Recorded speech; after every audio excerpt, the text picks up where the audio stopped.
everyone. So this is the video of top 20 important questions या important questions की जगह बेटा हम previous year questions भी बोल सकते हैं जो कि है ब्लॉक 4 के BBCCT 115 के। इससे पहले हम ब्लॉक 1 कवर कर चुके हैं। I am directly putting up the questions of block 4 क्योंकि ब्लॉक 4 के क्वेश्चंस बहुत सारे इंपॉर्टेंट है। ब्लॉक 4 में बेटा 3 चैप्टर्स हैं। चैप्टर नंबर 12 है मस्कुलो स्केलेटल सिस्टम। अगर हम इसकी बात करें तो इसमें से बहुत सारे क्वेश्चन हमें पेपर में देखने के लिए मिल सकते हैं, लाइक मसल कॉन्ट्रैक्शन के बारे में, बोन या मसल सेल्स के बारे में, स्ट्रेटेड और नॉन स्ट्रेटेड मसल्स या टाइप ऑफ मसल से related, physiology of muscle contraction की मसल कॉन्ट्रैक्शन कैसे होती है, बोन्स में स्पॉन्जी और कॉम्पैक्ट बोन का डिफरेंस आ सकता है, मसल फाइबर क्या होता है, मस्कुलो स्केलेटल सिस्टम की इंपॉर्टेंस क्या है, bone cells, smooth muscle cells और स्मूथ और कार्डियक मसल सेल्स में difference. So these are the question which will be discussing now. एक बार हम इसको चैप्टर में से गो थ्रू करेंगे, then we'll move on to the next chapter.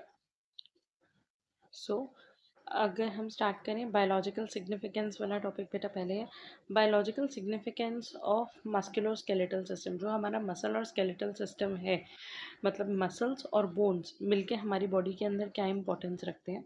So the musculoskeletal system perform the several basic function. सबसे पहला function है बेटा सपोर्ट, क्योंकि स्केलेटन जो है वो हमारी बॉडी का फ्रेमवर्क होता है। फ्रेमवर्क होने की वजह से वो हमारे सॉफ्ट टिश्यूज़ को एक सपोर्ट देता है और अटैचमेंट होता है टिश्यूज़ और मसल्स के ज्वाइन होने का, ठीक है। उसके अलावा है प्रोटेक्शन। प्रोटेक्शन ये बहुत इंपॉर्टेंट पॉइंट है। प्रोटेक्ट किसको करता है? हमारा जो स्केलेटल सिस्टम है, जो बोन्स है, वो इंटरनल ऑर्गन्स को प्रोटेक्ट करती है। फॉर एग्जाम्पल स्कल प्रोटेक्ट कर रहा है ब्रेन को, वर्टेब्रे प्रोटेक्ट कर रहा है स्पाइनल कॉर्ड को, रिब केज प्रोटेक्ट कर रहा है हार्ट एंड लंग्स को। असिस्टेंस इन बॉडी मूवमेंट में हेल्प करते हैं। Most skeletal muscles are attach to their bones, और जब बोन्स और मसल्स मिलके काम करेंगे तभी हम इजीली मूव कर पाएंगे, लाइक वॉकिंग, रनिंग और any physical activity, any locomotive activity, चाहे वो छोटी हो या वो बड़ी हो, ठीक है। उसके अलावा बेटा है मिनरल होम्योस्टेसिस। मिनरल होम्योस्टेसिस, अब आप ब्लॉक 1 पढ़ चुके, तो होम्योस्टेसिस का मतलब आपको पता है कि होता है कि किसी भी चीज़ का बैलेंस बना के रखना। तो यहाँ पे मिनरल्स का बैलेंस बना के रखना कैसे? बोन टिश्यूज़ जो है वो कुछ मिनरल्स को स्टोर कर रहे हैं, स्पेशली कैल्शियम और फॉस्फोरस को, जिसकी वजह से जो बोन की स्ट्रेंथ है वो इंक्रीज होती है। और जब ज़रूरत पड़ती है बोन इन मिनरल्स को रिलीज़ कर देते हैं ब्लड के अंदर। अगर मान लो ब्लड के अंदर कैल्शियम और फॉस्फोरस जो है वो कम होने लग जाता है, तो बोन से वो रिलीज़ होके ब्लड में आने लग जाएगा। तो मतलब कि मिनरल का बैलेंस बनाने में भी बोन का रोल है। नेक्स्ट है बेटा ब्लड सेल प्रोडक्शन। बोन के अंदर जो एक स्पेस होती है जिसको हम बोलते हैं बोन मैरो। बोन मैरो एक it is the site of haemopoiesis, या हम बोल सकते हैं हेमाटोपोइसिस, जहाँ पे ब्लड सेल्स की फॉर्मेशन होती है, ठीक है। तो the developing bones of the foetus and some adult bone, जैसे कि hip bone, ribs, breast bone, vertebrae, skull, यहाँ पे सब में क्या हो रहा है? रेड बोन मैरो प्रेजेंट है। रेड बोन मैरो ना दो टाइप की होती है। एक होती है बेटा रेड बोन मैरो, एक होती है येलो। इनिशियली रेड होती है जब ब्लड सेल्स फॉर्म हो रहे होते हैं, फिर कुछ टाइम के बाद कुछ कुछ ऐसे बोन मैरोज होती है जहाँ पे ब्लड सेल्स फॉर्म होना बंद हो जाते हैं और वो बन जाती है येलो मैरो। वहाँ पे फिर फैट सेल्स डिपॉजिट होते हैं, ठीक है। तो मेनली यहाँ पे ब्लड सेल्स की फॉर्मेशन हो रही है। ब्लड सेल्स बन रहे हैं, फाइब्रोब्लास्ट, मैक्रोफेजेस, रेटिकुलर फाइबर और डब्ल्यूबीसीज, प्लेटलेट्स, ये सारी चीज़ें, ठीक है। स्टेबलाइजिंग बॉडी पोजीशन, हमारी बॉडी पोजीशन को स्टेबल करने में, हमारे जॉइंट्स को, बॉडी मूवमेंट को, हम कैसे बैठ रहे हैं, पोस्चर्स को कंट्रोल करने में, हमारा हेड अपराइट रहे, बैक हमारी स्ट्रेट रहे, ये सारी चीज़ों में यार हमारे स्केलेटल का बहुत रोल होता है। Next is storing and moving substances within the body. Storage is accomplished by sustained contraction of ring-like bands of smooth muscles called sphincters. तो जो स्टोरेज का काम है ना, वो कौन कर रहा है? स्मूथ मसल सेल्स, जो कि स्फिंक्टर्स की तरह काम करते हैं, which prevent outflow of the content of a hollow organ. Temporary storage of food in the stomach. Basically क्या है, जैसे स्टमक के अंदर टेम्परेरली फूड स्टोर हो रहा है, ये हमारा स्टमक है, ठीक है। स्टमक के अंदर फूड स्टोर हुआ, अब वो स्टमक से जब फूड निकलना है तो वो कैसे निकलेगा? फूड से जब स्टमक में बाहर आना है तो बेटा यहाँ पे एक पाइलोरिक स्फिंक्टर होता है। तो ये जो स्फिंक्टर होते हैं ना, ये मस्कुलर गेट्स होते हैं जो एक पार्ट से दूसरे पार्ट में चीज़ों की मूवमेंट को परमिट करते हैं या कंट्रोल करते हैं। तो अगर ये स्फिंक्टर क्लोज रहेगा तो फूड स्टमक से बाहर इंटेस्टाइन में नहीं जा पाएगा। इसका मतलब वो टेम्परेरली स्टमक में स्टोर रहेगा। This is how they are helping in storage. Next है बेटा generating heat. The muscular tissue contract, it produces heat and a process is known as thermogenesis. जब muscles contract होती हैं उसकी वजह से heat generate होती है और उस process को हम क्या बोलते हैं? Thermogenesis. Much of the heat generated by muscle is used to maintain normal body temperature. Involuntary contractions of skeletal muscles such as shivering can increase the rate of heat production. अगर कभी हमें ठंड लगती है तो शिवरिंग होनी शुरू हो जाती है। क्यों होती है शिवरिंग? क्योंकि बहुत ज़्यादा मसल कॉन्ट्रैक्शन होगी तो उससे हमारी हीट प्रोडक्शन बढ़ेगी और बॉडी का टेम्परेचर नॉर्मल हो सकता है। अगर हम आगे आए बेटा क्वेश्चन पे, तो क्वेश्चन में अब हमारे पास कॉम्पैक्ट और स्पॉन्जी बोन भी एक क्वेश्चन है। कॉम्पैक्ट और स्पॉन्जी बोन के अंदर क्या होता है? In the wall of long bones the bony material is compressed. Compact word से ही पता चल रहा है ना, जो भी सेल्स है, जो भी मैट्रिक्स है, वो सारी कंप्रेस्ड है। तो जो बोनी मटेरियल है वो कंप्रेस्ड है, कॉम्पैक्ट है, जिसकी वजह से वो एक बहुत हार्ड स्ट्रक्चर बना रहा है, और ऐसी बोन्स को हम बोलेंगे compact bone. The hard wall of compact bone is made up of numerous hollow long multilayered bony columns known as osteons. और ये जो हार्ड बॉल है, ये जो कॉम्पैक्ट बोन है, ये किससे बनी हुई है बेटा? ये बनी हुई है ऑस्टिन से। Osteon is made up of ऑस्टियस tissue, a tough organic material which later gets mineralised and hardened.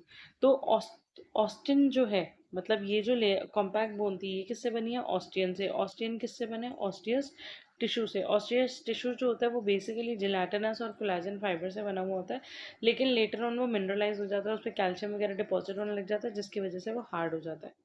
The osteon run parallel to the long axis of the bone in the line of stress exerted on them.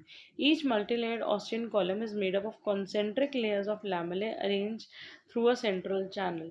जितने भी multi layered Austin column हैं, इनके बीच में बेटा concentric layers होती हैं, किस चीज़ की? लैमेले की, जिसको हम बोलते हैं हार्वेशन कैनाल, क्योंकि ये पूरा सेंटर चैनल ऑक्यूपाई कर रही होती है। द सेंट्रल कैनाल कंटेन, अब ये जो हार्वेशन कैनाल है, ये सेंट्रल कैनाल है, ये क्या कर रही है बेटा? ब्लड वेसल, लिम्फ वेसल और नर्व्स। आप ये भी मान सकते हो, बोन तक जो ब्लड की, नर्व्स की और लिम्फ की सप्लाई आ रही है, बोन तक जो ब्लड और लिम्फ का कनेक्शन है, बोन भी तो एक हमारी बॉडी का ही ऑर्गन है, वहां तक भी तो ब्लड सारी चीज़ें ट्रांसपोर्ट कर रहा होगा। तो वो पूरा सिस्टम या कैनाल क्या हो जाता है बेटा? Haversian system. ठीक है। नेक्स्ट अगर हम आए स्पॉन्जी बोन पे, स्पॉन्जी बोन में क्या होता है बेटा? It is a tissue always located in medullary cavities और diploe of a bone protected by covering of compact bone. ये हमेशा आप मान सकते हो कि अंदर की तरफ होगा, और इसके बाहर जो होगी वो कॉम्पैक्ट बोन होगी। It is strategically located where bones are not heavily stressed और stresses are applied from many different directions. Compact bone में क्या था? वो कंप्रेस थी, लेकिन स्पॉन्जी बोन के अंदर क्या होगा? ये एक ऐसे रीजन में प्रेजेंट होगी जहाँ पे इसके ऊपर ज़्यादा प्रेशर अप्लाई नहीं हो रहा। Spongy bone makes the bulk of the epiphysis of long bones which is present beneath a paper thin protective layer of compact bone। बेटा बाहर एक compact bone होगी, ठीक है, बहुत पतली सी, उसके नीचे हमें मिलेगी स्पॉन्जी बोन। ठीक है। और स्पॉन्जी बोन कर क्या रही होती है? ये टिश्यू, ये एक बल्क ऐड कर रही है, एक मास ऐड कर रही है एपिफाइसियल रीजन में। बोन का एक रीजन होता है एपिफाइसियल रीजन, वहां पे ये प्रेजेंट है और वहां पे ये मास इंक्रीज कर रही है। whereas it lines the medullary cavity of long bones and makes the interior of most of the short fallen sesamoid and irregularly bones shaped bones। तो बेसिकली क्या होता है? ये बहुत सारी बोन्स में इंटीरियर में, मतलब अंदर भी प्रेजेंट होती है, medullary cavity of long bone के अंदर भी प्रेजेंट होती है। Unlike the hard compact bone tissue, spongy bone known as trabecular और cancellous bone does not contain discrete osteons. याद रखना है कि इसके पास ऑस्टियंस प्रेजेंट नहीं होते। ऑस्टियंस प्रेजेंट नहीं होते तो क्या होता है बेटा? It consist of an irregular pattern of thin column called trabeculae. इसके पास पतले पतले पैटर्न होते हैं, थिन कॉलम्स इसके अंदर प्रेजेंट होते हैं, जिनको क्या बोलते हैं? Trabeculae. The trabeculae are made up of concentric lamellae, वो भी बाद में कॉन्सेंट्रिक लैमिने से ही बने हुए हैं, where in the osteocytes lie in lacunae and extend their cytoplasmic processes through the fine minute canaliculi that radiate outward the lacunae. Lacunae बेटा मतलब एक तरीके की कैविटी भी आप मान सकते हो। ठीक है। यहाँ पे क्या प्रेजेंट है? ट्रैबिकुले प्रेजेंट है। ट्रैबिकुले क्या बना रही है? कॉन्सेंट्रिक लैमिले बना रही है। कॉन्सेंट्रिक लैमिले में क्या प्रेजेंट है बेटा? ऑस्टियोसाइट्स प्रेजेंट है, मतलब कि बोन्स के एक टाइप के सेल्स होते हैं ऑस्टियोसाइट्स। ऑस्टियोसाइट्स प्रेजेंट है, और ऑस्टियोसाइट्स यहाँ पे अगर आप देखोगे ना डायग्राम, ये रहा बेटा, ये दिखाई हुई है एक स्पॉन्जी बोन। ठीक है। ये एपिफिशियल रीजन ये वाला होता है। ये किस चीज से बनी हुई है? ट्रैबिकुले से। उसके बीच में हमें क्या दिखा? कॉन्सेंट्रिक लैमिने, यहाँ पे सेंटर में दिख रहा है। अगर इसी लैमिने को अब हम जूम करके देखें तो यहाँ पे क्या प्रेजेंट है? लैकुने प्रेजेंट है, और लैकुने के अंदर ही क्या प्रेजेंट है? बोन के सेल, जैसे कि ऑस्टियोसाइट, ऑस्टियोक्लास्ट, ऑस्टियोब्लास्ट वगैरह प्रेजेंट है। ठीक है। अब अगर हम बात करें बोन के सेल्स की, बोन में बेटा 4 टाइप के सेल्स होते हैं। एक होते हैं ऑस्टियोजेनिक या ऑस्टियोप्रोजेनेटर सेल, ऑस्टियोब्लास्ट, उसके बाद आ जाता है ऑस्टियोसाइट्स और ऑस्टियोक्लास्ट। ठीक है, तो ये अगर आपको आ जाए short note on bone cells, क्योंकि बोन सेल्स और मसल सेल्स दोनों पे आ सकते हैं, तो अगर आपको आ जाए short note on bone cells, तो उसमें हमारा प्रोजेनेटर सेल। प्रोजेनेटर सेल क्या हुआ बेटा? The uncommitted the uncommitted the uncommitted unspecialized stem cell of bone which give rise to the bone forming osteoblast। तो ये प्रोजेनाइटर मतलब कि बिगनर जो स्टार्टिंग कर रहा होता है, जो प्रिकर्सर होता है, ये प्रिकर्सर सेल है जो आगे जाके कौन सा सेल फॉर्म करेगा, ये बनाएगा ऑस्टियोब्लास्ट। ऑस्टियोब्लास्ट क्या है बेटा? बोन फॉर्मिंग सेल्स हैं जो they secrete and around themselves the organic osseous material mainly containing collagen fibres या फिर बाकी ऑर्गेनिक कंपोनेंट, जिसकी वजह से बोन में हार्डनिंग होनी शुरू होती है, कैल्सिफिकेशन या मिनरलाइजेशन होनी शुरू होती है। ठीक है, उसके बाद आ जाएगा अब and the individual osteoblast transform into osteocyte. यही ऑस्टियोब्लास्ट ट्रांसफॉर्म होकर क्या बनाएगा? ऑस्टियोसाइट बनाएगा। ऑस्टियोसाइट क्या है बेटा? मेच्योर बोन सेल्स हैं। तो अब जो फाइनल मेच्योर बोन सेल्स बने वो क्या है? ऑस्टियोसाइट्स हैं। ये मेन सेल्स हैं जो बोन के अंदर मैट्रिक्स के अंदर सस्पेंडेड होते हैं, प्रेजेंट होते हैं। ठीक है, these cells are involve in maintaining the bone matrix and their death is followed by reabsorption of the matrix. अब जैसे आपको पता है हर सेल का एक लाइफ स्पैन होता है, जैसे बोन का भी जैसे ब्लड सेल्स का होता है, ऐसे बोन के सेल्स का भी एक लाइफ स्पैन होता है। तो क्या होगा, जब इनका लाइफ स्पैन पूरा होगा तो they will undergo cell death या एपोप्टोसिस वगैरह कुछ होगा। उस टाइम पे इनका जितना भी मटेरियल है या न्यूट्रिएंट है वो रीअब्जॉर्ब होकर रीयूज होने लग जाएगा। ठीक है, सो ऑस्टियोक्लास्ट क्या है? Giant multi nucleated motile sales of bone derive from fusion of as many as 50 bone marrow derived blood monocytes. They are mostly present concentrated in the endosteum। अब यहाँ पे क्या हुआ बेटा? बहुत सारे सेल्स, बहुत सारे बोन के सेल्स आपस में कंबाइन हुए एक बड़ा सा सेल बन गया। ठीक है, इस सेल्स को हमने क्या बोला? ऑस्टियोक्लास्ट। तो मल्टी न्यूक्लिएटेड, क्योंकि अब ये जब सेल्स कंबाइन हुए तो सबके न्यूक्लियस एक ही सेल के अंदर आ गए। Derive from fusion of nearly 50 bone marrow monocytes. They are mostly present concentrated in the endosteum। One side of the cell that faces the bone surface has a plasma membrane deeply folded into a ruffled border। और इसकी एक तरफ से जो plasma membrane है वो folded होती है। ठीक है, अब यहाँ पे होता क्या है बेटा? बेसिकली ना यहाँ पे लाइसोसोम के एंजाइम्स जो हैं वो रिलीज हो रहे हैं। लाइसोसोम के जब एंजाइम्स रिलीज होते हैं तो वो सारे सेल मटेरियल को डाइजेस्ट कर देते हैं। तो एक तरीके से हमने यहाँ पे जो पढ़ा था कि सेल डेथ होगी या सेल की बोन की रिजॉर्प्शन हो जाएगी, तो वो बोन रिजॉर्प्शन जिस सेल की हो रही है उस सेल को हमने क्या बोला? ऑस्टियोक्लास्ट। तो सबसे पहले जो हमारा प्रिकर्सर सेल था, प्रिकर्सर सेल को हमने क्या बोला? ऑस्टियोजेनिक या ऑस्टियोप्रोजेनेटर। वो बाद में कन्वर्ट हुआ किसमें? ऑस्टियोब्लास्ट में, जो कि बोन बोन फॉर्मिंग सेल है। वो बाद में कन्वर्ट हुए ऑस्टियोसाइट में, जो कि मैच्योर बोन सेल्स है। और वो बाद में कन्वर्ट हुए ऑस्टियोक्लास्ट में, जो फाइनली जो है रीअब्जॉर्ब होने वाले हैं और डिग्रेड होने वाले हैं। ठीक है, सो ये है बोन सेल्स के बारे में। फॉर्मेशन ऑफ बोन पे आई थिंक क्वेश्चन नहीं था। नेक्स्ट है बेटा मसल टिश्यूज पे। अगर हम मसल की बात करें ना, तो मसल टिश्यू जो होते हैं वो कितने टाइप के होते हैं? मसल टिश्यू होते हैं बेटा 3 टाइप के। ठीक है, मसल टिश्यू जो है वो 3 टाइप के हैं, स्केलेटल, स्मूथ और कार्डियक। स्केलेटल मसल्स को हम स्केलेटल मसल क्यों बोल रहे हैं? क्योंकि ये हमारे स्केलेटन के साथ, हमारी बोन्स लिम्स वगैरह के साथ अटैच है। They are under one's own control, क्योंकि हम इसको कंट्रोल कर सकते हैं, अपनी मर्जी से मूव कर सकते हैं, इसीलिए हम इसको वॉलंटरी मसल भी बोलते हैं। प्लस बेटा यहाँ पे ना कॉन्ट्रैक्टाइल प्रोटीन जैसे एक्टिन मायोसिन वगैरह प्रेजेंट होते हैं, जिसकी वजह से जब इसको माइक्रोस्कोप में देखते हैं तो हमें लाइट डार्क बैंड्स नजर आते हैं। और क्योंकि ये लाइट और डार्क बैंड नज़र आ रहे हैं, इनको बोलते हैं मतलब इन बैंड्स को स्ट्रिएशंस बोलते हैं। इसीलिए हम इस मसल को क्या बोल देते हैं? Striated muscle. तो अगर आपको ये पता होना चाहिए इसको स्केलेटल मसल क्यों बोल रहे हैं, क्योंकि हमारे स्केलेटल सिस्टम से कनेक्टेड है। वॉलंटरी क्यों बोल रहे हैं? हम इसको अपनी विल से कंट्रोल कर सकते हैं। और स्ट्रिएटेड क्यों बोल रहे हैं? क्योंकि माइक्रोस्कोप में जब हम इसे स्टेन करके देखते हैं तो हमें स्ट्रिएशन मतलब कि लाइट एंड डार्क बैंड्स नज़र आते हैं। नेक्स्ट है बेटा स्मूथ मसल। स्मूथ मसल्स जो होती है ना वो इनवॉलंटरी मसल होती है, मतलब उसको हम नहीं कंट्रोल कर सकते। वो जनरली उसको विसरल मसल भी बोला जाता है, क्योंकि वो हमारे विसरल ऑर्गन से कनेक्टेड होती है। हमारे जो बॉडी के इंपॉर्टेंट ऑर्गन है, लाइक हमारी आईज, किडनी, ब्लड वेसल्स, जितने भी ऑर्गन है, स्टमक वगैरह, क्योंकि इन सब में भी मूवमेंट हो रही है ना, कहीं पे पेरिस्टाल्टिक मूवमेंट हो रही है, कहीं पे कंट्रैक्शन, रिलैक्सेशन, ऐसी मूवमेंट्स चलते जा रही है। सो वहाँ पे कौन सी मसल्स प्रेजेंट है बेटा? स्मूथ मसल्स प्रेजेंट है। ठीक है। उसके बाद cardiac muscle the name itself decides and gives an idea कि ये जो है हार्ट से रिलेटेड है। ये भी वॉलंटरी नहीं है, हम नहीं कंट्रोल करते। ठीक है। इनका जो स्ट्रक्चर है वो स्केलेटल और स्मूथ के इंटरमीडिएट होता है। The most important feature of cardiac is the continuous rhythmic contractibility because of which the heart beats continuously. ठीक है। ये एक बहुत ब्रीफ इंट्रो था। अगर आप इसी का डायग्राम मतलब इसी के बारे में डिटेल पढ़ोगे तो यहाँ से आप गो थ्रू कर सकते हो। ठीक है। सो अदरवाइज अगर हम इसको अभी पढ़ने बैठे हैं तो video will be too long. हाँ जी, एक ये जो स्ट्रक्चर है ना, ये अच्छे से कर लेना, क्योंकि मसल फाइबर का स्ट्रक्चर एक्सप्लेन करने के लिए बहुत अच्छे से आता है। सार्कोमेयर का स्ट्रक्चर बोल देंगे एक्सप्लेन करो।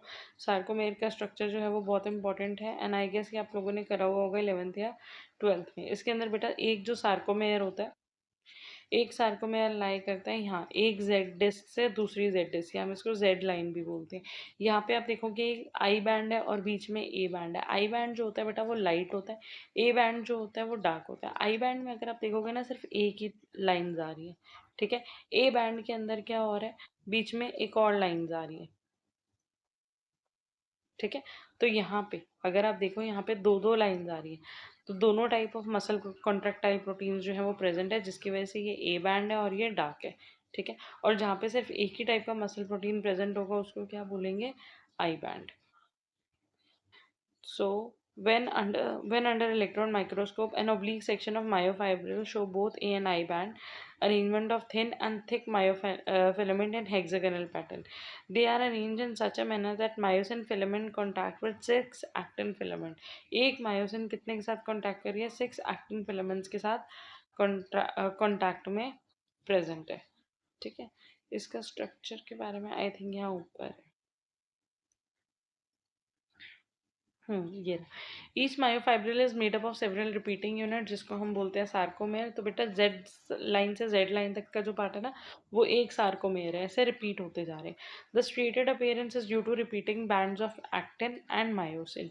एक्टिन कहाँ पे प्रेजेंट है, लाइट में। मायोसिन कहाँ पे प्रेजेंट है, डार्क पे। तो डार्क के अंदर बेटा एक्चुअली दोनों ही हो गए। डार्क के अंदर हमारे पास एक्टिन भी हो गया और मायोसिन भी प्रेजेंट हो गया। ठीक है। Each I band has a dense line running vertically through the middle section called Z line। तो वो जो एक dense line बीच से जा रही थी वो क्या है, Z line।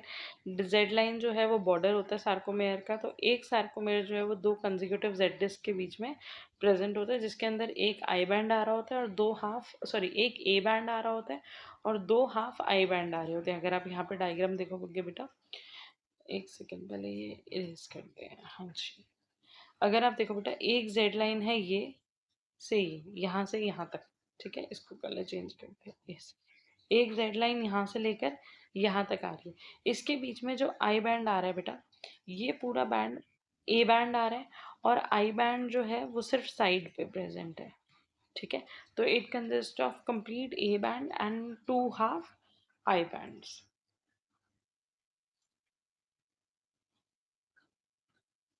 The thick filament interspersed between the thin filament at the center of sarcomere span the event। अब क्या होता है, जो ए बैंड है उसमें थिक और थिन दोनों फिलामेंट्स जो है वो आ रही है। थिक फिलामेंट जो है वो बाइंड कर रही है प्रोटीन से of M line and to the Z disc across I band by massive protein called titin. तो यहाँ पे जो थिक लाइन है वो एम एम लाइन तक आ रही है और वो एक प्रोटीन से बाइंड है, और उसके बाद आ जाती है बेटा I band. Projection from the thick filament called cross bridges. जो थिक फिलामेंट से प्रोजेक्शन निकलते हैं उनको बोलते हैं क्रॉस ब्रिजेस, और उनका मेन काम होता है मसल कॉन्ट्रैक्शन में। अगर आप यहाँ पे देखो ना बेटा, यहाँ पे आपको दिखेगा। ठीक है। इस डायग्राम के अंदर आप यहाँ पे देख सकते हो कि ये जो मसल्स होते हैं वो बीच में उनमें साइड में bridges type, hook type structure होते हैं, जिसकी वजह से ये एक दूसरे के साथ आर्टिकुलेट कर सकते हैं। नेक्स्ट है स्मूथ मसल्स, फिर कार्डियक मसल। हो सके तो इनके दो दो तीन तीन पॉइंट्स कर लेना। अनदर है physiology of muscle contraction. Muscle contract कैसे होती है, इसके अंदर बेटा क्या हो रहा है, एक्साइटेशन या कॉन्ट्रैक्शन ऑफ excitation या contraction coupling is the physiological process that convert an electrical stimulus into a mechanical response। मतलब क्या हुआ बेटा, मसल को रिस्पॉन्ड करने के लिए बोला किसने है, न्यूरॉन ने। न्यूरॉन कोई भी एक मैसेज लाया, उसने किसको दिया? मसल को। अब बेटा न्यूरॉन जो मैसेज लाता है वो किस फॉर्म में होता है? वो तो इलेक्ट्रिकल इम्पल्स की फॉर्म में होता है, ठीक है। तो यहाँ पे एक्साइटेशन को मतलब इलेक्ट्रिकल इम्पल्स को, इलेक्ट्रिकल स्टिमुलस को किस में कन्वर्ट करना है? मैकेनिकल रिस्पॉन्स में, क्योंकि मसल तो मूव करेगा ना। So it is the link of action potential between nerve action and muscle contraction. तो ये जो एक्साइटेशन कॉन्ट्रैक्शन कपलिंग है मतलब ईसी है, इसमें मेनली 4 स्टेप्स होते हैं बेटा। पहला, propagation of the action potential into transverse tubule and release of calcium from terminal cristae of cytoplasmic reticulum. मतलब कि बेटा वो जो इलेक्ट्रिकल पोटेंशियल आ रहा था, जो एक्शन पोटेंशियल आ रहा था, वो क्या करेगा? मसल सेल्स के सार्कोप्लाज्मिक रेटिकुलम में से कैल्शियम रिलीज करेगा। तो सबसे पहले रिलीज होगा कैल्शियम। सेकंड क्या होगा? Activation of muscle protein by calcium. ये जो कैल्शियम रिलीज हुआ ना, ये बेटा मसल के प्रोटीन्स को एक्टिवेट कर देगा। जब मसल के प्रोटीन एक्टिवेट हो जाएंगे, उनके अंदर टेंशन जनरेट होगी, वो मूव करेंगे, कॉन्ट्रैक्ट करेंगे और फिर वो रिलैक्स करेंगे और इस तरीके से मसल में मूवमेंट होगी, ठीक है। तो मेन आप 4 सब हेडिंग्स आपके पास आ गई कि प्रोपगेशन में क्या हो रहा है, एक्टिवेशन में क्या हो रहा है, उसके बाद जनरेशन ऑफ टेंशन हो रही है, रिलैक्सेशन हो रही है। इसी के बारे में थोड़ा थोड़ा थोड़ा आप यहाँ से पढ़ के इसको शॉर्ट नोट में बना लोगे। रिलीज ऑफ कैल्शियम में क्या हो रहा है कि जो न्यूरोमस्कुलर जंक्शन होता है, जहाँ पे न्यूरॉन आके मसल के पास आया, वहाँ पे न्यूरॉन ने कुछ ऐसे रिएक्शंस करे, कुछ ऐसी डिपोलराइजेशन करी, जिसकी वजह से जो कैल्शियम है वो रिलीज हुआ इनटू द साइटोप्लाज्म, ठीक है। और कैल्शियम के रिलीज होने की वजह से जो रिलैक्स मसल की कॉन्सेंट्रेशन थी, मतलब उसमें जो कैल्शियम का कॉन्सेंट्रेशन था वो इंक्रीज हो गया, ठीक है। कैल्शियम के इंक्रीज होने के बाद क्या होता है बेटा? एक्टिवेशन ऑफ मसल प्रोटीन होता है, मसल्स कॉन्ट्रैक्ट करने लग जाते हैं, थिन और थिन फिलामेंट जो है वो आपस में इंटरैक्ट करेंगे। उसके बाद generation of tension, tension generate हो रही है by the cycling of cross bridges, क्योंकि क्रॉस ब्रिजेस जो ऊपर वो प्रोजेक्शंस बने हुए थे वो एक दूसरे के साथ बाइंड कर रहे हैं, ठीक है, थिन फिलामेंट के साथ बाइंड कर रहे हैं। उसके बाद लास्ट होता है रिलैक्सेशन। मसल रिलैक्स कब करेगी? जब अब ये जितनी भी टेंशन थी, जो कॉन्ट्रैक्शन थी, वो किसने इनिशिएट करी थी? कैल्शियम ने। तो जब कैल्शियम रिमूव हो जाएगा साइटोप्लाज्म से, कैसे रिमूव होगा? कैल्शियम के पम्प्स के थ्रू, कैल्शियम एटीपेज के थ्रू। तो जब कैल्शियम रिमूव हो जाएगा तो मसल्स जो है वो वापस क्या कर लेंगी? रिलैक्स कर लेंगी। सो ये था बेटा बेसिकली जो फिजियोलॉजिकल चेंजेस हो रहे हैं। बट आप इसको जितना ज़्यादा पढ़ के और ज़्यादा डिटेल में और ज़्यादा पॉइंट्स ऐड कर सकोगे, उतना ही ज़्यादा अच्छा होगा। Due to the shortage of time इस वीडियो में मैं सिर्फ बहुत ब्रीफ इंट्रो दे रही हूँ। अगर आपको कोई भी टॉपिक का लगे कि हमें और डिटेल वर्जन चाहिए, तो you can drop that in the comment section. So coming back to the list of questions बेटा, होपफुली हमने सारे क्वेश्चंस कवर कर लिए। नेक्स्ट वाला चैप्टर है नर्वस सिस्टम। नर्वस सिस्टम के 2 चैप्टर हैं, nervous system 1 and nervous system 2। Nervous system 1 में बेटा blood brain barrier, neuro transmitter, sensory receptor structure. Sensory receptor मैंने गलती से यहाँ मेंशन कर दिया, ये चैप्टर 14 का पार्ट है बेटा। स्ट्रक्चर ऑफ न्यूरॉन, ब्रेन का क्या स्ट्रक्चर होता है, उसके डिफरेंट एरियाज का पार्ट, साइनेप्स क्या होता है और वो ट्रांसमिशन कैसे करता है, ब्रेन सीएसएफ बैरियर क्या होता है, साइनेप्टिक ट्रांसमिशन का प्रोसेस क्या होता है, रेस्टिंग और एक्शन पोटेंशियल में क्या डिफरेंस होता है। ये सारे क्वेश्चन इंपॉर्टेंट है और प्लस पॉइंट ये सारे क्वेश्चन ईजी भी। हाँ जी, तो ये आ गए हम नर्वस सिस्टम वाले चैप्टर पे। चलते हैं अपने टॉपिक पे। ह्यूमन नर्वस सिस्टम क्लासिफिकेशन हो सके तो कर लेना, क्योंकि ये एक इजी क्वेश्चन है बेटा। नर्वस सिस्टम सीएनएस पीएनएस में डिवाइडेड होता है। पेरिफेरल सीएनएस के अंदर आ जाता है brain, spinal cord. Peripheral nervous system के अंदर सारी नर्व्स आती है, तो वो सोमैटिक नर्वस भी हो सकते हैं, ऑटोनोमिक भी। ऑटोनोमिक फर्दर 2 में डिवाइडेड होता है, सिंपैथेटिक और पैरासिम्पैथेटिक में। तो हो सके तो ये डिवीजन कर लेना। ओके जी, नेक्स्ट हम आ जाते हैं हमारा टॉपिक। ये था सेरेब्रोस्पाइनल फ्लूइड और blood brain barrier. Cerebrospinal fluid क्या होता है? क्लियर कलरलेस फ्लूइड है जो हमारे ब्रेन को और स्पाइनल कॉर्ड को प्रोटेक्ट कर रहा है। ये कहाँ पे प्रेजेंट होता है? ये प्रेजेंट होता है मेनिंजेस, मतलब ब्रेन के बीच में जो लेयर्स होती हैं उनके बीच में ये प्रेजेंट होता है, ठीक है। उसके अलावा ल्यूमन्स of several inter communicating cerebral ventricles. बेटा ब्रेन में ना ऐसे वेंट्रिकल्स प्रेजेंट होते हैं, जैसे थर्ड वेंट्रिकल, लेटरल वेंट्रिकल्स। ऐसे वेंट्रिकल्स के बीच में भी सीएसएफ जो है वो प्रेजेंट होता है। ये मेनली काम क्या करता है? ये शॉक एब्जॉर्प्शन का काम करता है, ठीक है।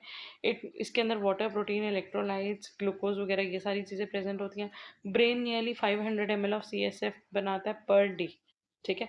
और उसमें से 125 टू 150 जो है वो वेंट्रिकल्स के बीच में ही सर्कुलेट कर रहा होता है। अगर हम फंक्शन की बात करें तो ये एक लुब्रिकेंट का काम कर रहा है और एक एनवायरनमेंट दे रहा है न्यूरल सेंसिटिविटी के लिए, मतलब न्यूरॉन्स को अपना काम करने के लिए। ब्रेन को प्रोटेक्ट कर रहा है मैकेनिकल शॉक, जर्क्स और इंजरी से। ये न्यूट्रिएंट्स को डिलीवर करने में हेल्प करता है या वेस्ट को एक्सक्रीट करने में हेल्प करता है। ये होम्योस्टेसिस मतलब बैलेंस बना के रखता है, बैलेंस मेंटेन करके रखता है, ताकि ब्रेन के अंदर एक प्रेशर जो है वो कांस्टेंट रहे, मतलब ब्रेन के अंदर प्रेशर इंक्रीज ना हो या डिक्रीज ना हो। It also transmit neural messages in respond to chemo sensitivity which enhance the appropriate homeostatic signal. मतलब कि कीमो सेंसिटिविटी, केमिकल की सेंसिटिविटी के रिस्पॉन्ड में भी ये मैसेजेस ट्रांसमिट करने में हेल्प करते हैं। तो ये सारे फंक्शंस थे बेटा किसके, सीएसएफ के। अब आ जाते हैं blood brain barrier. Blood brain barrier, blood का मतलब क्या है, ब्लड, ब्रेन का मतलब क्या है, brain. Very nice, so intelligent.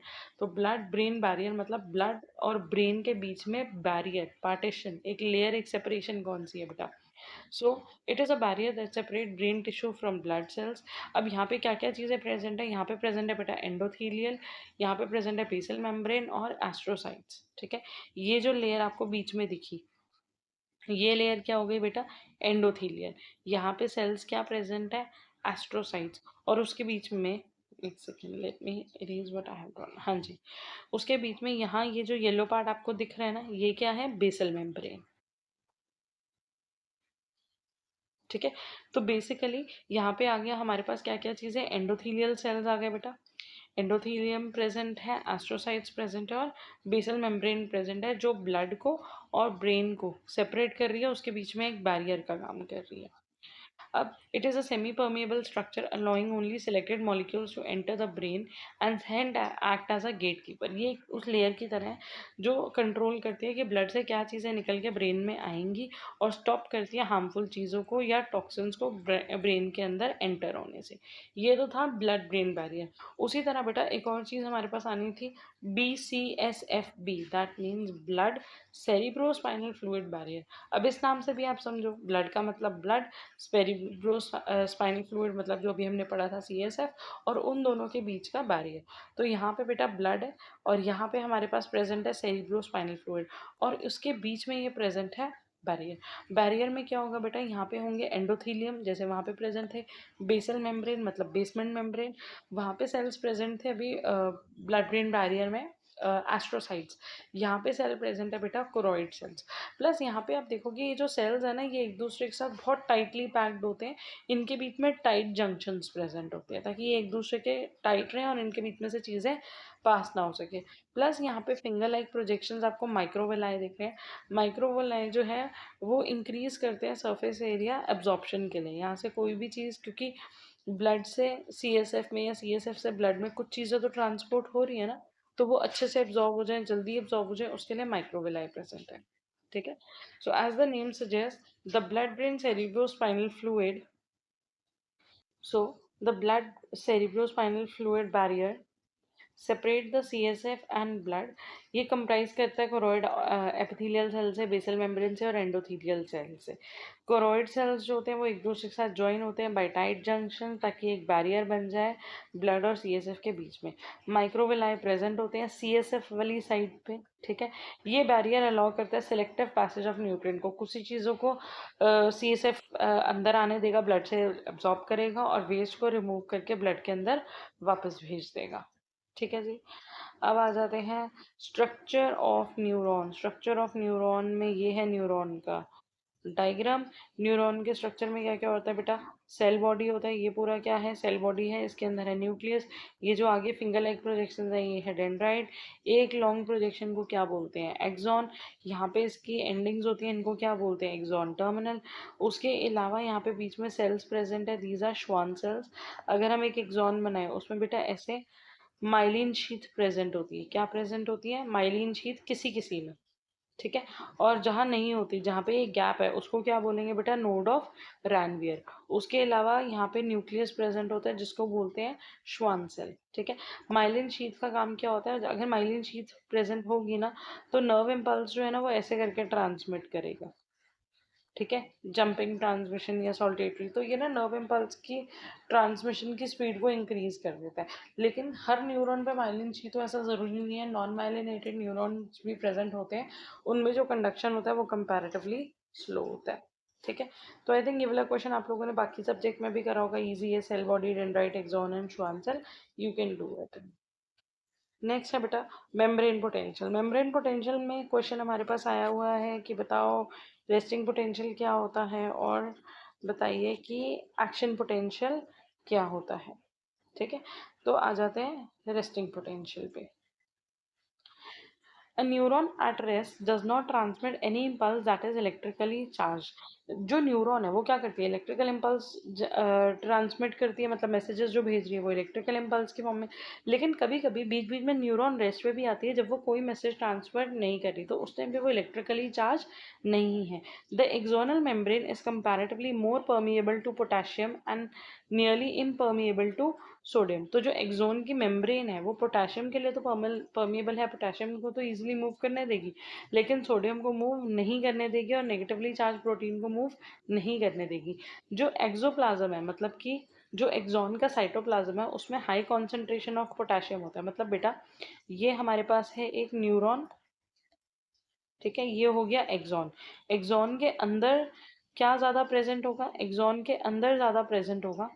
उन्होंने बोला the axon cytoplasm contains more of potassium, तो यहाँ पे बेटा के प्लस आयन जो है वो ज़्यादा होंगे, एंड नेगेटिवली चार्ज प्रोटीन्स होंगे, प्लस कुछ प्रोटीन्स प्रेजेंट होंगे जो नेगेटिवली चार्ज है। यहाँ पे बना लेते हैं, ये एक्सॉन है, एक्सॉन के अंदर क्या प्रेजेंट है, एक्सॉन के अंदर प्रेजेंट है बच्चे पोटेशियम और प्रोटीन्स प्रेजेंट है जो जिनके ऊपर नेगेटिवली चार्ज है।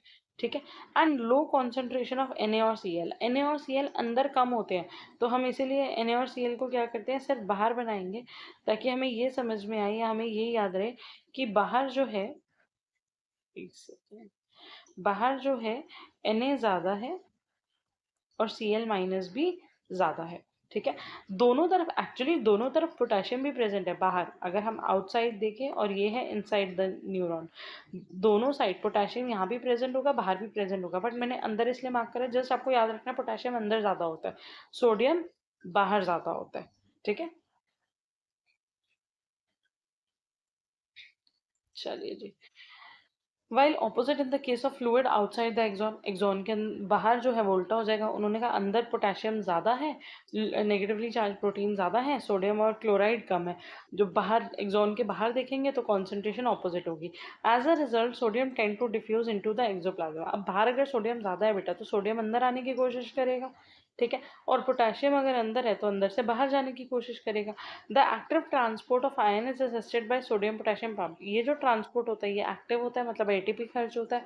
उसके अलावा यहाँ पे ट्रांसपोर्ट किसके थ्रू हो रहा है, सोडियम पोटेशियम पंप के थ्रू। जब सोडियम पोटेशियम पंप के थ्रू ट्रांसपोर्ट होता है तो बेटा 3 सोडियम आयन मूव करते हैं और 2 पोटेशियम आयन। तो मतलब अगर मान लो Na अंदर आ रहा है तो 3 Na अंदर आएंगे और 2 पोटेशियम बाहर जाएंगे। ठीक है, it gives a positive charge to the outer surface of the axonal membrane while its inner surface become negatively charged। अब अंदर क्या हो जाएगा, अंदर कंपैरेटिवली हो जाएगा नेगेटिवली चार्ज, और नेगेटिव चार्ज की वजह से उसके जो पोटेंशियल है वो कितना हो जाएगा, -70 मिलीवोल्ट।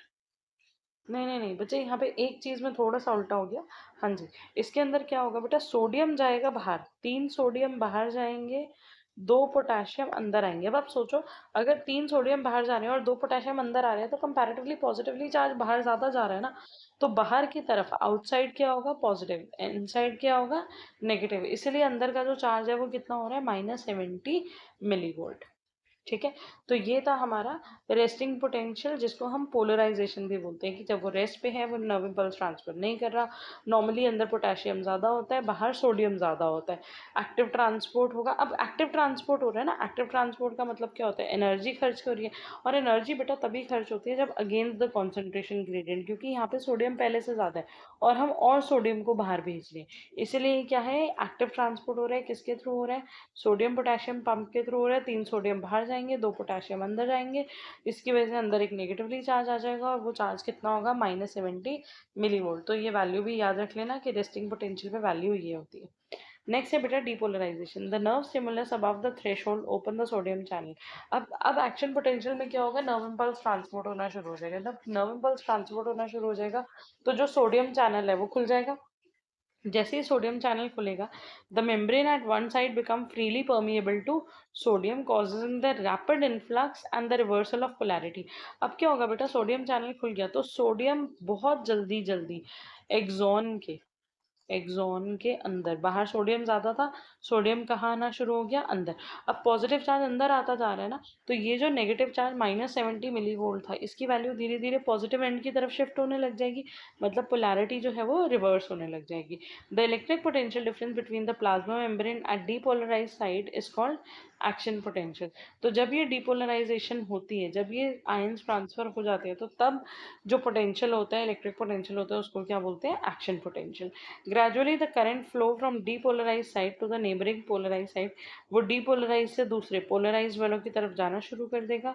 ये मेम्ब्रेन जो है वो adjacent cells को भी स्टिमुलेट करते हुए तभी ये नर्व इम्पल्स एक पूरा ट्रांसमिट होगा। ठीक है,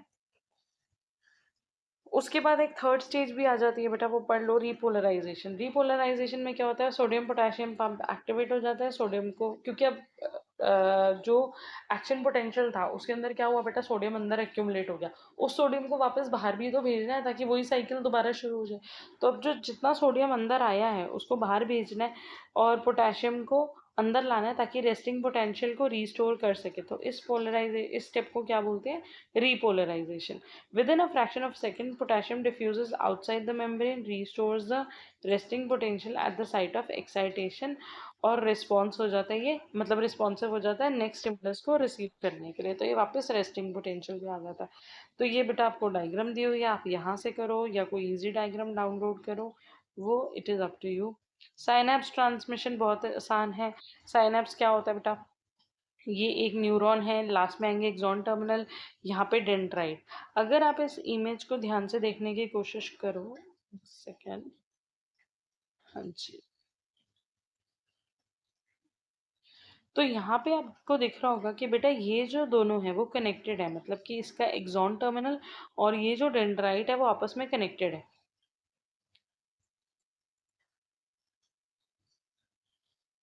लेकिन हमें पता है जैसा दिखता है वैसा हर बार होता नहीं है, तो यहाँ पे भी नहीं होगा। यहाँ पे भी ये neurons are not actually connected but they are separated by microscopic gap, that is synaptic cleft. देखा, आपको भी नहीं नजर आया ना, क्योंकि वो माइक्रोस्कोपिक गैप था। मतलब कि वहाँ पे बेटा गैप तो है, बहुत कम गैप है, और उस गैप को हमने क्या बोला, साइनेप्टिक क्लेफ्ट। अब गैप है तो क्या प्रॉब्लम है बेटा, ये जितने भी मैसेजेस आ रहे हैं या जो भी इम्पल्स आ रहे हैं वो किस फॉर्म में, इलेक्ट्रिकल सिग्नल्स की फॉर्म में। और अगर कहीं पे गैप आएगा, सर्किट ब्रेक होगा, तो इलेक्ट्रिसिटी ट्रांसमिट नहीं होगी वहाँ पे। ठीक है, तो ये जो पहले वाली न्यूरॉन है इसको हमने बोल दिया प्री साइनेप्टिक, और जो बाद वाली न्यूरॉन है उसको हमने बोल दिया पोस्ट साइनेप्टिक। अब होगा क्या, ये जो न्यूरॉन आ रही है ये एंड पे आके एक्सॉन टर्मिनल से साइनेप्टिक नॉब से कुछ केमिकल्स रिलीज करेगी जिसको हम बोलेंगे न्यूरोट्रांसमीटर, और न्यूरोट्रांसमीटर सिमिलर इलेक्ट्रिकल इम्पल्स जो है वो जनरेट करेंगे नेक्स्ट न्यूरॉन में। ठीक है, ये रहा।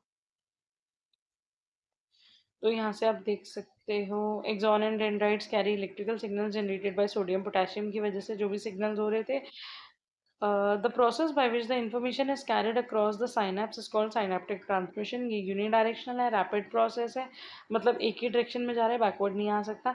इस प्रोसेस के लिए ज़रूरत है न्यूरो की, जो कि साइनेप्टिक वेसिकल्स के अंदर स्टोर होते हैं।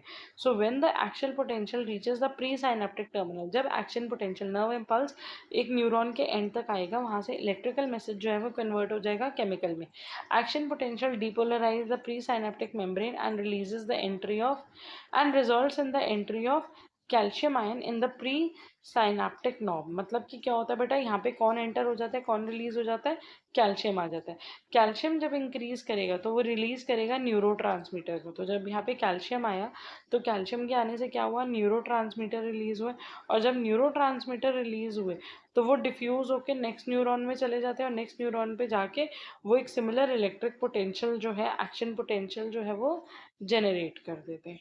ठीक है, अब जो न्यूरो अनबाउंड रह गए वो डिग्रेड होंगे, वो वापस या तो साइनेप्टिक क्लेफ्ट में रीएब्जॉर्ब हो जाएंगे, या फिर वो बिना डिग्रेड हुए ही रीएब्जॉर्ब हो जाते हैं और रीयूटिलाइज हो जाते हैं। ठीक है, तो आप इसको अच्छे से पढ़ लेना, डायग्राम ज़रूर कर लेना। डायग्राम ईजी है, इंपॉर्टेंट है, और करोगे तो डायग्राम से चीज़ें अच्छे से एक्सप्रेस हो जाती हैं और समझ में आ जाती है। नेक्स्ट है बेटा न्यूरोट्रांसमीटर्स। न्यूरोट्रांसमीटर सिंपल सी चीज़ है, वो केमिकल मैसेंजर्स जो कि साइनाप्स पे इलेक्ट्रिकल इम्पल्स को केमिकल में चेंज होने में हेल्प कर रहे हैं ताकि वापस केमिकल से इलेक्ट्रिकल बन सके। ये न्यूरोट्रांसमीटर के केमिकल नेचर की बात करें, अमीनो एसिड, पेप्टाइड, न्यूरोपेप्टाइड कुछ भी हो सकते हैं। कहाँ सिंथेसाइज हो रहे हैं? नर्व सेल्स में। और स्टोर कहाँ होते हैं? साइनेप्टिक वेसिकल्स में। ठीक है, न्यूरोट्रांसमीटर्स को हम न्यूरो मॉड्यूलेटर भी बोलते हैं। मॉड्यूलेटर का मतलब है कि ये कभी कभी किसी फंक्शन को इंक्रीज करते हैं या कभी कभी किसी फंक्शन को इनहिबिट करते हैं। Neurotransmitter require ion for their activity. Some of the neuro modulators are neuro active, मतलब वो किसी फंक्शन को एक्टिवेट कर रहे हैं। ठीक है, through secondary messengers. The most commonly studied neuro transmitters are acetylcholine, norepinephrine, dopamine, serotonin, glutamate. ये सारे जो हैं वो इम्पॉर्टेंट हैं। तो आप यहाँ से इनके बारे में ब्रीफ एक एक दो दो पॉइंट लर्न कर लोगे तो अच्छी बात है। जैसे कि एसिटाइलिन हो गया। ठीक है, एसिटाइलिन जो है इट, फिर है नॉरएपिनेफ्रिन। ठीक है, ये सिंथेसाइज होता है फिनाइलएलैनिन या टायरोसिन से। उसके बाद ये कंट्रोल करते हैं हमारे ब्लड प्रेशर, हार्ट रेट और लिवर फंक्शन को। नेक्स्ट है डोपामीन। डोपामीन जो है वो function of the brain including motor control, reward और रीइंफोर्समेंट या मोटिवेशन के लिए काम करता है। गामा अमीनो ब्यूटायरिक एसिड, गाबा, ये जो होता है वो पावरफुल इनहिबिटरी एक्शन, मतलब कि हमारे किसी फंक्शन को अगर रोकना होता है तो उसके लिए होता है। नेक्स्ट है बेटा सेरोटोनिन, सॉरी, नेक्स्ट है सेरोटोनिन, ये भी स्लीप मेमोरी वगैरह के लिए ज़रूरी होता है। ग्लूटामेट जो है वो सेंट्रल नर्वस सिस्टम को एक्साइट करने के लिए काम करता है। तो इनके नाम और हो सके तो इनके बारे में थोड़े से फंक्शंस कर लेना। समरी पॉइंट अच्छे से पढ़ लेना, उससे आपके एक चैप्टर के इंपॉर्टेंट तो ओवरव्यू कंप्लीट हो जाएगा।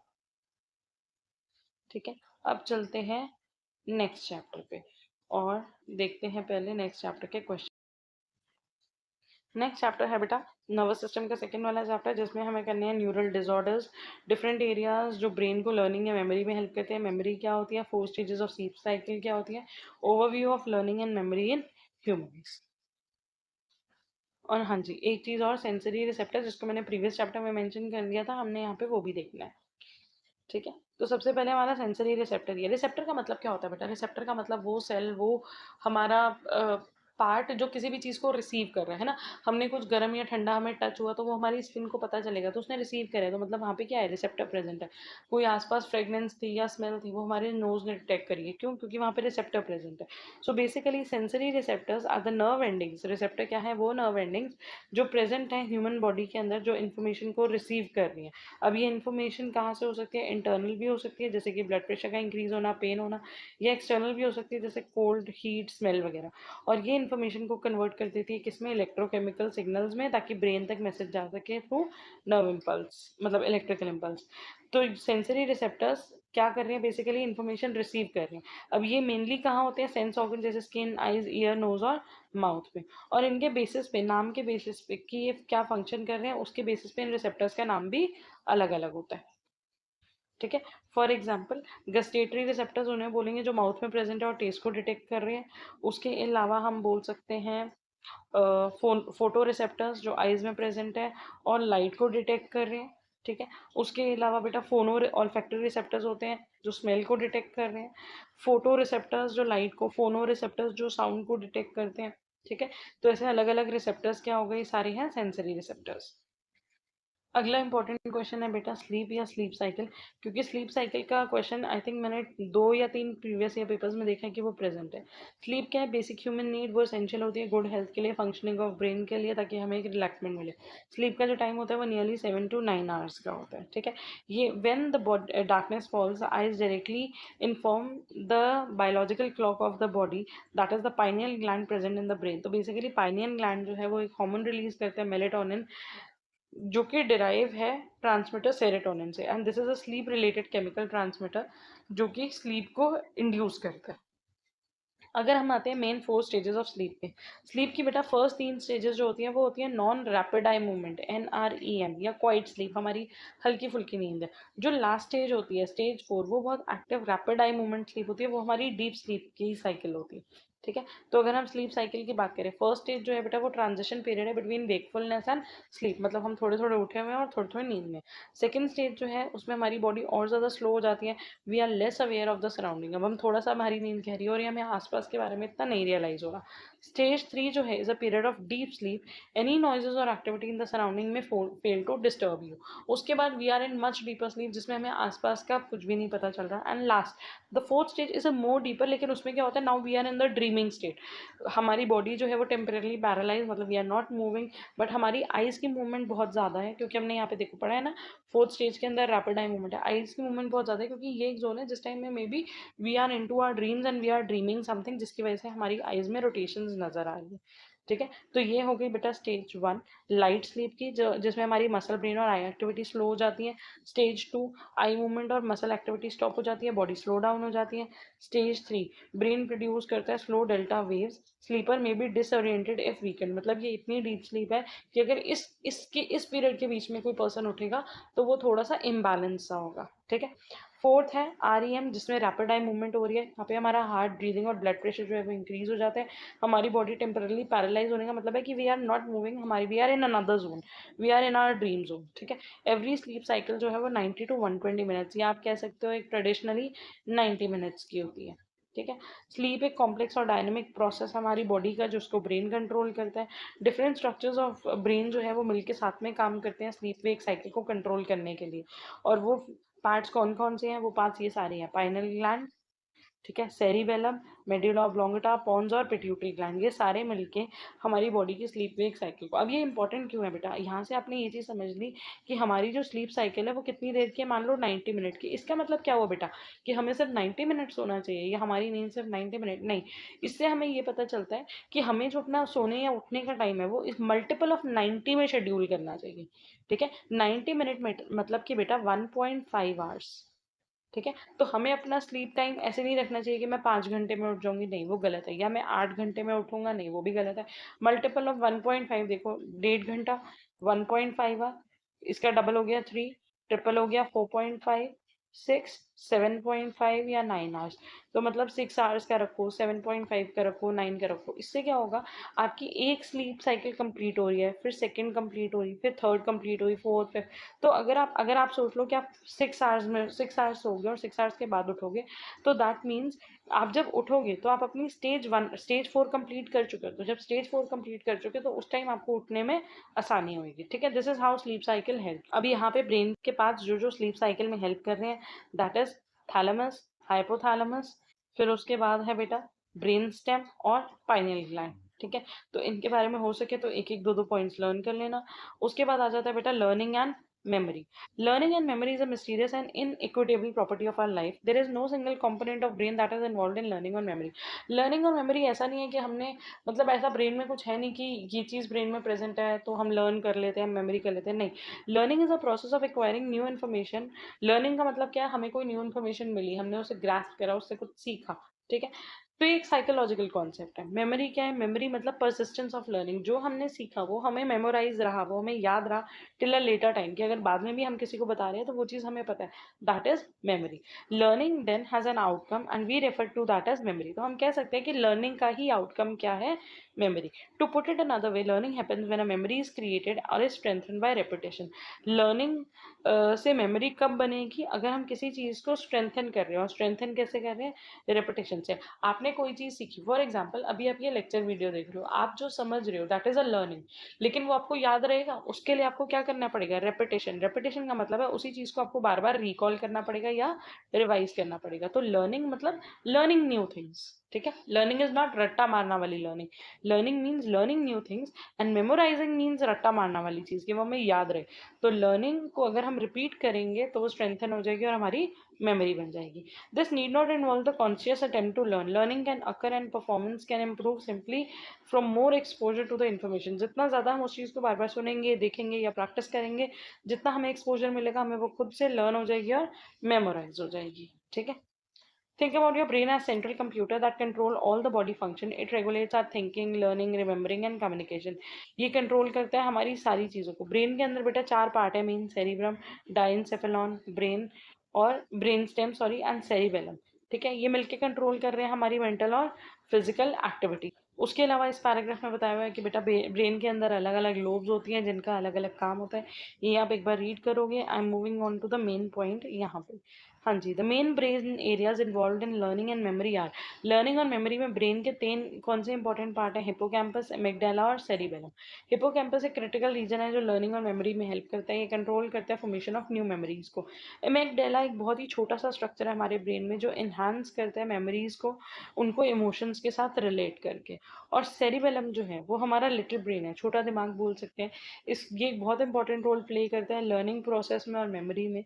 It is generally involve in motor learning, मतलब कि जो भी चीज़ें हम फिजिकली लर्न कर रहे हैं. It helps to control balance, coordination, movement and motor skills. It can also process some type of memories. Process some type of memories का मतलब है कि हमने पिछली कुछ चीज़ों को याद करके हम अपनी फर्दर चीज़ों में कंडीशनिंग कर रहे हैं. ठीक है, तो ये पार्ट्स थे जो बेसिकली मेमोरी और लर्निंग में इन्वॉल्व थे. अब आ जाते हैं बेटा, अगर आ जाए कि बताओ 3 स्टेजेस ऑफ मेमोरी कौन सी है. मेमोरी का क्योंकि अलग से भी क्वेश्चन आ सकते हैं कि मेमोरी की 3 स्टेजेस बताओ. तो मेमोरी की 3 स्टेजेस है बेटा: एनकोडिंग, स्टोरेज और रिट्रीवल. एनकोडिंग का मतलब हमने कोई भी इन्फॉर्मेशन रिसीव करी, प्रोसेस करी और उसे कंबाइन कर लिया ताकि वो हमारे पास स्टोर रहे. मतलब कि हम एक तरीके से लर्निंग कर रहे हैं. हमें बाहर से जो भी इन्फॉर्मेशन मिल रही है वो हम उसको पक्का कर रहे हैं रिकॉल कर करके. फिर हमने क्या करा, स्टोरेज. वो हमारे ब्रेन में स्टोर रहेगी. Acquisition and consolidation creates and maintain permanent record, ताकि हमारे दिमाग में उसका एक रिकॉर्ड रहे. It refers the second stage it refers the second stage memory in which we store and maintain information. और लास्ट है रिट्रीवल. अगर हम उस स्टोर करी हुई इन्फॉर्मेशन को यूज करते हैं तो ये भी एक मेमोरी का पार्ट है, क्योंकि अगर आप उस स्टोर करी हुई इन्फॉर्मेशन को यूज नहीं कर पाए तो दैट मीन्स आपको वो चीज़ मेमोराइज ही नहीं थी, आपको याद ही नहीं थी. उसके अलावा मेमोरी के 3 फॉर्म्स हो सकते हैं: sensory memory, short term memory and long term memory. ठीक है, short term memory, long term memory आपको नाम से समझ आ गया होगा, आप इसको एक बार रीड कर लोगे.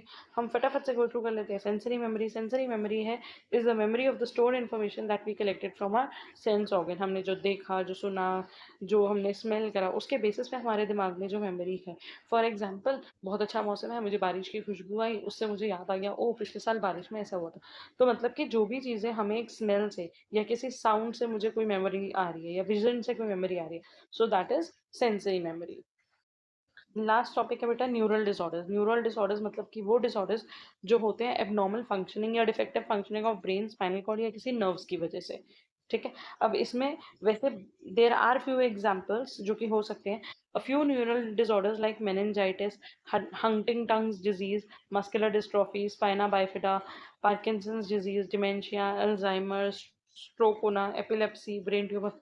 तो देर आर न्यूमरस प्रॉब्लम्स, लेकिन हमारे कोर्स में जो हमें लर्न करनी है वो है अल्जाइमर्स और डिमेंशिया. ठीक है, अल्जाइमर क्या है? एक ब्रेन डिसऑर्डर है. जो किसने स्टडी करा था? एक डॉक्टर अल्जाइमर थे, उन्होंने ही स्टडी करा था ब्रेन के पैटर्न को एक वुमन में. और उसी की जब उन्होंने इस डिजीज को डिस्कवर करा तो उसी the disease is named after that scientist, that doctor. Alzheimer occur as a result of dysfunction of brain cell and as a common cause of dementia. ये एक डिमेंशिया का कॉमन कॉज है. Dementia का मतलब होता है बेटा loss of memory. The disease is rare in younger ages and begins with mild memory loss. तो अल्जाइमर जो है वो यंग एजेस में बहुत कम या ना के बराबर देखने के लिए मिलेगा, ओल्ड एज में मिलेगा. और इसके स्टार्टिंग सिम्टम क्या होते हैं? माइल्ड मेमोरी लॉस, चीज़ें भूलना शुरू हो जाना. Symptoms are unpredictable behaviour. Unpredictable behaviour है, मेमोरी लॉस हो रहा है, लैंग्वेज प्रॉब्लम्स हो रही है, हम अपनी बात बोल नहीं पा रहे, हम कंफ्यूज हो रहे हैं वर्ड्स के बीच में. खूब सारे सिम्टम्स हो गए अल्जाइमर के. It also affects thinking, vision, spatial issues and judgement. और आगे जाके लेटर स्टेजेस में कभी कभी लोग जो है वो ज़्यादा परेशान, एंग्री या गुस्सा होना शुरू हो जाते हैं. The disease is characterise by several. अब इसका बायोलॉजिकल रीजन क्या है, इसका मतलब मेन इसका मेडिकल रीजन क्या है?